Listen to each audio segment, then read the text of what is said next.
Okay, here I have the 16 pack of paper journals from Wotion. In this video, I'm gonna unbox these, I'm gonna share my initial impressions, and I'm gonna tell you how I plan to use these. Let's do it. So we've got all of the journals nicely packaged up in here.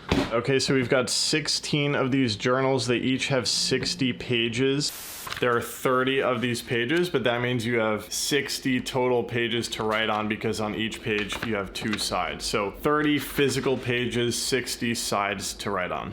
Now 60 pages really isn't too many. Having this journal in the hand, it does feel like quite a small journal. There you have a look at how many pages there are. Really slim, flexible journal, but it does have some structure to it, like it doesn't want to bend all the way. You have a nice bind with a string there. I quite like these paper style journals. I like how they're flexible. You can kind of toss them around. You don't have to worry about them too much. Usually they also lay flat pretty well, and it looks like this one does as well. These pages kind of have the feeling of like a computer printer paper. They're pretty smooth and not too thick, not too thin. Just feels very normal. And I've got my Pilot G207 gel pen, which is my favorite pen, and I'll just give it a little bit of a test. Off the bat, the writing is feeling really smooth. My pen is working great on this paper. It feels good. There's definitely nothing fancy about the paper, but it doesn't feel cheap either. My pen was gliding really nicely on that page. It's not smudging or anything. The paper is slightly texturized, so the ink is drying quickly. As you just saw, this journal also folds back really nicely, so you can kind of crease this thing, mess around, and it feels like it's going to stay together pretty well. What I really like about the blank pages is how much freedom you get. So you can write and journal line by line if you want to, but I find that the blank page really increases my creative potential, because if I feel like just doing a little doodle in the middle of a journal entry, I can do that as well. So you can let your own creativity run wild, but the point being is that this is why I like journals with blank pages. There's no structure, no limitations. You can do whatever you want. And of course, with this pack, you get so many of these journals, and here's why I bought so many. So sometimes I like to do all my different journaling in one journal, but other times I really like to categorize and only use specific journals for specific purposes. Okay, so what I like to do is I take a piece of artist tape, and this is just like a really easy masking tape that's easy to put on and also comes off really easily. I'll just put these on the cover and then label them. So this could be my work journal, this could be my school journal. So basically now I have different journals to do my different kinds of work. So overall, I'm having great feelings about this 16 pack of paper journals. They're very basic, but they do feel high quality. They feel sturdy. All right, so this feels like a great product to me. It definitely has my endorsement so far. Definitely check it out.